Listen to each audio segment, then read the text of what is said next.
முன்னாள் ராணுவ வீரர் குழந்தை தாக்கியவர்களை கைது செய்ய கோரி ராமநாதபுரம் மாவட்டம் செவேரியார்பட்டினத்தில் கிராம மக்கள் யாரும் வாக்களிக்க வராததால் 2 வாக்குச்சாவடி மையங்கள் வெறிச்சோடி காணப்படுகின்றன.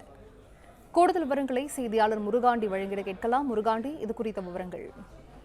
ராமநாதபுரம் மாவட்டம் கடலாடி அருகே சபேரியார் பட்டினம் கிராமத்தைச் சேர்ந்த குழந்தை. இவர் முன்னாள் ராணுவ வீரர்.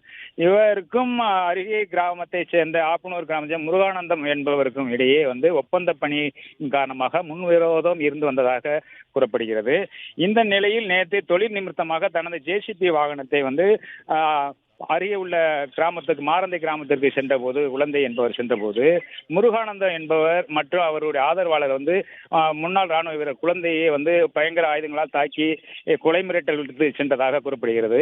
இந்த புகாரின் பேரில் கடலாடி போலீசார் வழக்கு பதிவு செய்துள்ள நிலையில் அவரை கைது செய்ய கோரி நேற்று அக்கிராம மக்கள் கருப்பு கொடி ஏந்தி போராட்டத்தில் ஈடுபட்டனர். இந்த நிலையில் இன்று நடைபெறக்கூடிய வாக்குச்சாவடி மையத்தில் 2 கிராமங்கள், அந்த ஊராட்சிக்கு உட்பட்ட செவேரியார் பட்டினம் மற்றும் செவேரியார் சமுத்திரம் ஆகிய 2 கிராமங்களுக்குள்ள வாக்குச்சாவடி மையங்கள் 2 உள்ளது. அந்த கிராமத்தில் அந்த 2 மையத்திற்கு தற்போது வரை 4 மணி நேரம் ஆகியுள்ள நிலையில் தற்போது வரை அந்த வாக்குச்சாவடி மையத்திற்கு எந்த ஒரு வாக்காளர்களும் வாக்களிக்க வராத நிலையில் வெறிச்சோடி காணப்படுகிறது.